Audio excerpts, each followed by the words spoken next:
दुनिया की लगभग 30% जनसंख्या ईसाई है, 24% मुस्लिम और सिर्फ 1% आबादी यहूदी है। आज दुनिया में लगभग 14 मिलियन यहूदी रहते हैं। उनमें से ज्यादातर यूएसए और इजराइल में रहते हैं। लेकिन इसी 1% आबादी का एक लौता देश है इजराइल, जो कि आज के वक्त में ईरान, हिजबुल्लाह, हमास और हुती सबसे एक साथ भिड़ रहा है। ये वही यहूदी हैं जिन पर हिटलर ने तमाम अत्याचार किए थे और इन्हीं यहूदियों से मुसलमानों की हमेशा से लड़ाई चलती रहती है। ये वो लोग हैं जिनके धर्म को 3000 साल पुराना माना जाता है और कहा जाता है कि ईसाई और मुस्लिम धर्म का जन्म भी इन्हीं की वजह से हुआ।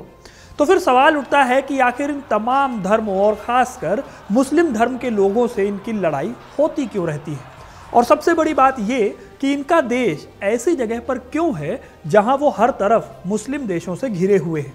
ये लोग यहां कैसे पहुंच गए और क्या है इनका पूरा इतिहास, आज मैं आपको यही कहानी बताने वाला हूं। यहूदी धर्म का पूरा इतिहास, उनके भगवान कौन हैं, पूजा कहां करते हैं यहूदी, और ये सब जानने के लिए आज आपको वीडियो को एंड तक देखना होगा, क्योंकि अपना इतिहास नहीं जानोगे तो खुद को कैसे पहचानोगे।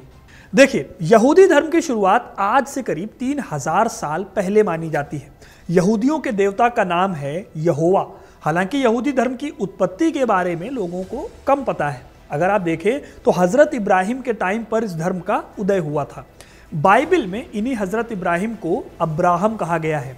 वहीं अब्राहम का जिक्र इस्लाम में भी मिलता है। मुसलमान भी अब्राहम को अपना पैगंबर मानते हैं। यहूदी धर्म के हिसाब से ईश्वर ने अब्राहम के साथ एक वादा किया था कि उनके वंशज एक महान राष्ट्र बनेंगे। इस वादे को यहूदियों में वाचा कहा जाता है। यही वादा आगे चलकर यहूदी धर्म का आधार बना और ईश्वर में भरोसे की एक मुख्य धारा बन गई। अब्राहम के पोते थे जैकब। इन्हीं जैकब को इस्लाम में याकूब कहा गया है। जैकब को ही बाद में इजराइल कहा गया। जैकब के 12 बेटे हुए जिन्होंने यहूदियों के 12 गोत्रों की नींव रखी थी। जैकब के एक बेटे थे, इनका नाम था यूसुफ। यूसुफ ने इजराइलियों यानी हजरत इजराइल में भरोसा रखने वाले लोगों को इजिप्ट पहुंचाया था। इन लोगों को इजिप्ट में गुलाम बना लिया गया। आगे चलकर यहूदी कहानी के मुताबिक यहूदी पैगंबर मूसा ने इजराइल को मिस्र से आज़ाद कराया था। यह घटना इतिहास में एक्सोडस कहलाती है। हजरत मूसा को यहूदियों का प्रमुख कानूनी जानकार माना जाता है, क्योंकि उन्होंने ही ईश्वर से 10 आज्ञाएं और तोरा प्राप्त किए थे। तोरा यहूदियों के 5 पहले ग्रंथों को कहा जाता है। अब ईसाई धर्म में जो ओल्ड टेस्टामेंट है, ये वही तोरा ग्रंथ है। बस अंतर इतना है कि इन ग्रंथों को अलग अलग ऑर्डर में रखा जाता है दोनों धर्मों में। तो यहूदी धर्म में सबसे महान राजा हुए किंग सोलोमन। वो जेरूशलेम के राजा किंग डेविड के बेटे थे। मतलब ये कि जहां पर आज ये इजराइल देश है, वहीं पर किंग सोलोमन का राज हुआ करता था और वहीं पर इस धर्म का सबसे पवित्र मंदिर भी था। करीब 1000 ईसा पूर्व में सोलोमन ने यहूदियों के पवित्र टेम्पल को बनाया। इस टेम्पल को फर्स्ट टेम्पल कहा गया। सोलोमन को कई लोग सुलेमान के नाम से भी बुलाते हैं। सोलोमन और उनके टाइम पर ही यहूदियों के लिए जेरूशलेम की इंपॉर्टेंस बढ़ गई थी। फिर आगे चलकर 587 बीसी में बेबीलोनिया के राजा ने यहूदियों के पवित्र मंदिर द फर्स्ट टेम्पल को तुड़वा दिया था। फिर कई साल बाद 516 बीसी में इस जगह पर एक दूसरे मंदिर को बनवाया गया। इस मंदिर को सेकेंड टेम्पल कहा गया। अब सेकेंड टेम्पल जो था, उसके अंदर के हिस्से को होली ऑफ द होली यानी कि पवित्र से भी पवित्र कहा गया। इस हिस्से को इतना पवित्र माना गया कि इसके अंदर आम यहूदी भी नहीं जा सकते थे। खैर, ये दूसरा मंदिर भी बहुत दिनों तक नहीं टिक पाया और आगे चलकर रोमन एम्पायर ने इस मंदिर को ध्वस्त कर दिया। रोमन एम्पायर की इस बर्बादी के बीच मंदिर की एक दीवार थी जो नहीं गिरी। इस दीवार को ही आज दुनिया वेस्टर्न वॉल के नाम से जानती है। दुनिया भर के यहूदी इसी दीवार की पूजा करने आते हैं। अब अगर आप ध्यान दें तो इस टाइम तक ईसाई धर्म और इस्लाम दोनों का ही उदय नहीं हुआ था। अब आगे चलकर ईसाई धर्म पैदा होता है जब यीशु का जन्म होता है उसके बाद। क्यों? वो इसलिए क्योंकि यहूदी लोगों ने यीशु को अपना ईश्वर मानने से इनकार कर दिया था। उन्होंने कहा कि यीशु की शिक्षाएं गलत हैं। माना यह भी जाता है कि यीशु को सूली पर लटकाने वाले यहूदी ही थे, इसलिए ईसाई धर्म के लोग यहूदियों को गुनहगार मानते हैं। ईसाई धर्म यह भी मानता है कि जेरूशलेम में ही ईसा मसीह को सूली पर चढ़ाया गया था। खैर, इसके कुछ सदियों बाद जन्म होता है पैगंबर मोहम्मद का। उनको लेकर भी कुछ इसी तरह का झगड़ा है। इस्लामी लोगों का कहना है कि उनके आखिरी पैगंबर यानी हजरत मोहम्मद इसी जगह से जन्नत गए थे। तो इस तरह यरूशलेम तीनों धर्मों के लिए इंपॉर्टेंट है। आज की जियोपॉलिटिक्स में अगर आप देखें तो आज यरूशलेम को जो लेकर लड़ाई है वो तब से ही चली आ रही है। यहूदी धर्म के अलावा ईसाई धर्म के लोग और मुसलमान भी इस जगह के लिए अपने अपने दावे करते हैं। इस तरह अगर आप देखो तो ये तीनों ही धर्म आपस में बहुत ही कॉम्प्लेक्स रिलेशनशिप शेयर करते हैं। यही इन तीनों के झगड़े का आधार भी है। लेकिन ये झगड़ा सिर्फ इन तीन धर्मों के बीच नहीं था, बल्कि खुद यहूदी धर्म भी आपसी झगड़े का शिकार हुआ। ठीक वैसे ही जैसे इस्लाम में आए शिया और सुन्नी, ईसाइयत में कैथोलिक और प्रोटेस्टेंट बन गए, ऐसे ही साल 931 में यहूदी धर्म के भी दो धड़े हो गए, एक इजरायली और दूसरा जुडाह। खैर, इन दोनों के लिए यरूशलेम पवित्र जगह है। यरूशलेम में मौजूद वेस्टर्न वॉल को देखने के लिए दुनिया भर के यहूदी आज भी यरूशलेम आते हैं।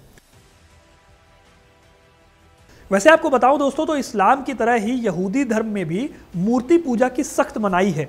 जैसे 5 टाइम की नमाज इस्लाम में है, वैसे ही यहूदी भी दिन में 3 बार प्रेयर करते हैं और इस दौरान उनका चेहरा यरूशलेम शहर की तरफ ही रहता है।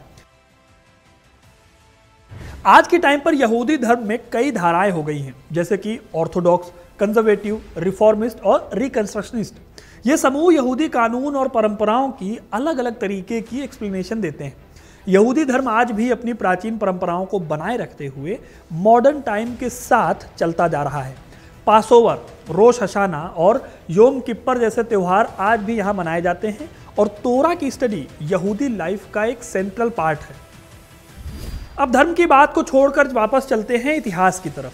तो आगे चलकर हुआ यह कि रोमन साम्राज्य के दौर में बड़े पैमाने पर यहूदियों पर अत्याचार किए गए। इस दौरान कई यहूदियों को जबरन ईसाई बनाया गया। इसी दौरान यहूदी यूरोप के कई हिस्सों में भी फैल गए। इसमें जर्मनी भी शामिल था, वही जर्मनी जहां आगे जाकर हिटलर के समय 60 लाख यहूदियों को मौत के घाट उतार दिया गया था। खैर, फिर से वापस लौटते हैं इतिहास में। 7वीं सदी में जब पैगंबर मोहम्मद इस्लाम के प्रसार को निकले और उन्होंने इस्लाम की ऑफिशियल शुरुआत की, यह वो टाइम था जब कुछ वक्त के लिए यहूदियों पर अत्याचार कम हुए। इस दौर में यहूदियों ने पढ़ाई लिखाई पर खूब ध्यान दिया, क्योंकि उनका मानना था कि शिक्षा के दम पर ही वो अपना भविष्य संवार सकते हैं। लेकिन उनकी ये कोशिश बहुत दिनों तक नहीं चल पाई, क्योंकि हुआ ये कि 11वीं से 13वीं सदी के बीच यूरोप और वेस्ट एशिया धर्म युद्ध की भेंट चढ़ गया। एक ऐसा युद्ध जो कि ईसाई और मुस्लिम धर्म के लोगों के बीच में चल रहा था। इस पीरियड में भी यहूदियों पर कई अत्याचार किए गए। ऐसा ही अत्याचार उन्हें ऑटोमन एम्पायर के दौरान भी देखने को मिला। आगे जाकर 18वीं शताब्दी के दौरान यहूदियों ने पोलैंड में शरण ली थी, लेकिन फिर 18वीं सदी में साल 1772 में पोलैंड का बंटवारा हो गया। इस बंटवारे के बाद यहूदियों को पोलैंड को भी छोड़ना पड़ गया। फिर कुछ यहूदी गए अमेरिका और कई लोग रशिया चले गए। फिर जब 20वीं सदी में फर्स्ट वर्ल्ड वॉर हुआ, तो इस दौरान जब जर्मनी हार गया तो हिटलर ने सारा आरोप यहूदियों पर लगा दिया, क्योंकि पहले वर्ल्ड वॉर के दौरान यहूदियों ने वर्ल्ड वॉर में एक्टिवली पार्ट नहीं लिया था। पहले विश्व युद्ध के बाद हिटलर नेता की तरह उभरा और उसका मानना था कि यहूदियों की वजह से ही विश्व युद्ध में जर्मनी की हार हुई। उसने 60 लाख से ज़्यादा यहूदियों को इसी प्रोपेगेंडा के तहत मरवा दिया। हिटलर ने इस काम के लिए जगह जगह गैस चैम्बर बनवा रखे थे।